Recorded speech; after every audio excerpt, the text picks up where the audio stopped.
NCRAA, Lyceum, pero nung high school, saan kayo Sa Dinalupihan. Dinalupihan Bataan. Ako noon, naglalaro lang ako noon sa barangay. Tapos dun sa high school namin, intrams lang. Tapos naglaro akong volleyball. Ganun, wala. Hindi ko na-experience yung Clara, basic, yung provincial meet, yung ano. Ay hindi, na-experience ko yung hindi pa sa provincial, parang unit meet lang. Pero baseball ako. Baseball ako nun. Elementary yun. Di pa, kaya yung sa paglaro ko lang ng basketball, sa amin lang talaga sa barangay lang. So hindi talaga siya like organized? Nung high school na ako, siguro mga third year high school. Nakita ko ng isang galing na perpetual, si Kuya Manding Pirocho. Nakita ko nun, nagkukod sila sa perpetual nun high school. Kinukuha niya ako.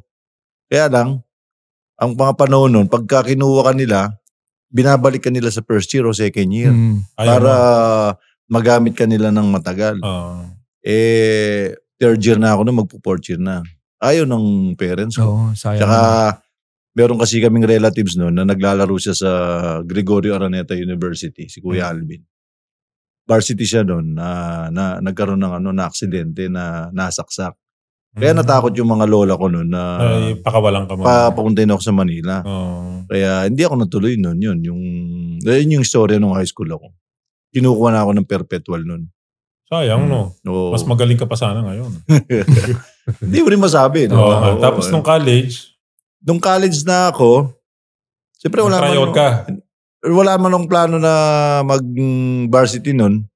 Pero nung nandun na ako nag-aaral na ako, nagkukuha na kami ng exam ng ate ko sa UE, San Sebastian, FEU, Mapua, Letran. Nung tumawid ako, galing ako ng Letran, tsaka Mapua, tumawid ako. Pagtawid ko, nandun yung Lyceum. Nandun yung Lyceum.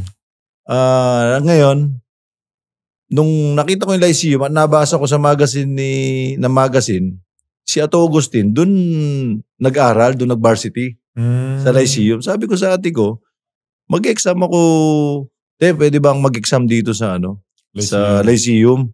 Yung ate ko kasi nag-aaral sa PLM, Pamantasan Lungsod ng Maynila. Kaya naka-dorm lang siya sa Intramuros. Intramuros lang. Kaya sabi ko, parang galing probinsya. Parang ayoko yung biyahe ng biyahe, yung jeep ng jeep, traffic, ang init, gano'n. Kaya sabi ko, dito na lang tayo mag-exam test sa Lyceum. Nag-exam ako sa Lyceum. Ngayon, yung mga UE, FEU, San Sebastian, Letran, Mapua na pinagkuhan ako ng exam. Wala pang result. Ngayon, 1 week lang, nung nag-exam ako sa Lyceum, 1 week lang, pumasa ako.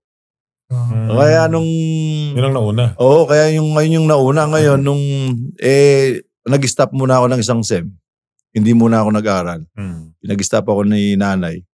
Ngayon, nung second SEM, papasok na ako. Ang sabi ni nanay, tatay ko, mag-aral daw ako FEU. Ngayon, ang course ko, political science, saka engineering. Engineering ako, tapos political science. Nung nasa FEU na ako mag-enroll, hindi sila tumatanggap ng engineering na second SEM.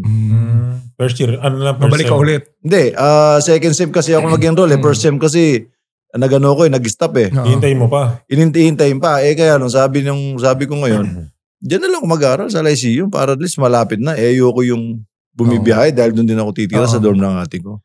Kaya sa Lyceum ako pero as student pa to, not basketball player. Wala pa, student. Nag-enroll ako sa Lyceum, second SEM. Ang course ko, electrical engineer to. Engineer. Engineer ka pala. Inhinyero Political science. Oo. Kaya pala nasa politika ka ngayon. Dapat. Kasi second choice ko, political science. Tapos nung nag-engineer na ako, second SEM, tapos natapos ko huli yun. Natapos ko na yung mag-enroll uli ako. Nakita ko ngayon may tryout. Sa Lyceum? Lyceum. Naghahanap sila player? Hindi, tryout lang. Meron na silang player. Ang mga player nun, sina Joey Mente. Sina Billy Johnson, yung mga kapobres. Nandun nag-tryout ako. Nung nag-tryout ako, hindi ako napili. Sabi nung coach, Bata ka pa, sabi niya, payat ka pa, sabi nga sa akin, kailangan magpalaki ka ng katawan next year, balik ka, sabi sa akin. Eh di nung sinabi yun, nag-gym ako, sumasabay ako sa mga, doon sa prop ko, kay Sir Jaime Lopez, siya yung PE teacher ko. Nag-gym ako, tapos lumaki na yung katawan, ganyan. Susunod na tryout, bumalik ako.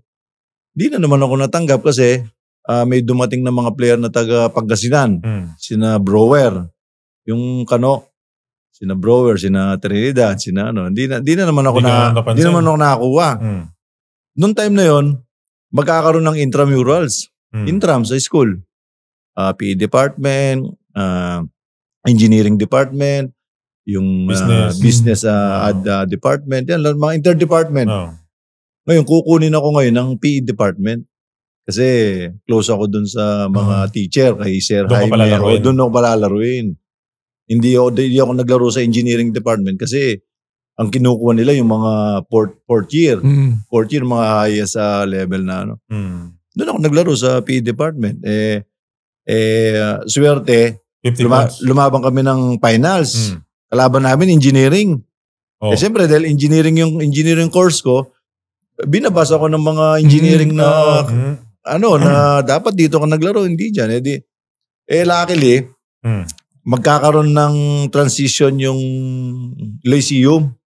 Nag-MBA yung mga player? Oo, nag-MBA, tsaka tinanggal yung mga hindi nag-aaral.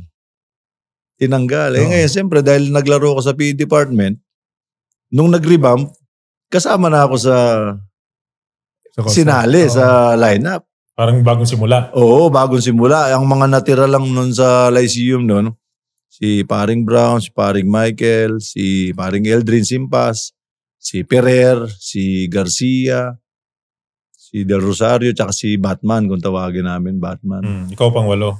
Ako yung pang-walo. Tapos marami kami nun, halos bago kami. Ayun. Yun yung first year ko na naglaro sa Lyceum.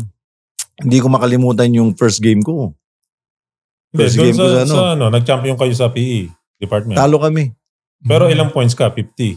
Hindi naman. Wala pa naman na nun. Pero ako yung umiscore talaga nun. Ako yung umiscore nun. Scorer na ako nun na nung time na yun. Tapos yung unang laro mo sa Unang laro ko sa Manila. Dahil varsity na ako. Unang laro ko sa Lyceum. Hindi ko makalimutan si Mark Sakilayan. Yung UM. Yung UM. Magaling yun.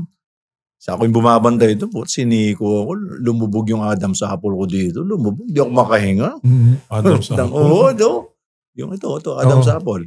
Ginanong kong kaya bumalik. Oo, siniko ako. Di ko rin makalimutan yun. Tapos hindi ko rin makalimutan yung lamang sa amin. Ilan? 50. Kasi coming from rebound. Tapos lahat kami, mga interdepartment players lang. Tapos yung coach namin, sumalangit nawa, si Coach Jun Marquez. Ayun, yun talagang tambak. Tapos sa NCRA noon, first year namin, kalaban namin, St. Francis, Sinamalay. Malabanan. Del Rosario, Alvarado. Alvarado, si Flores. Monfort. Yun, ang lalaki. Tapos kuya mo nun ata, si Yancy, nandun na si Yancy. Kamusta yung Lyceum during that time sa NCRA? Wala kami panalo. Kaawa ng Diyos. 0-7. Talagang wala kami panalo din first year. Kahit isa? Wala kahit isa. Thank you for watching Balyahan with GB and RDO, powered by Sports Plus, the official gaming partner of the Philippine Olympic Committee. Kung nagustuhan mo ang napanood mo, here's some more videos. Huwag mo rin kalimutang mag-like, comment at subscribe para lagi kang first dibs sa bagong videos ng Balyahan.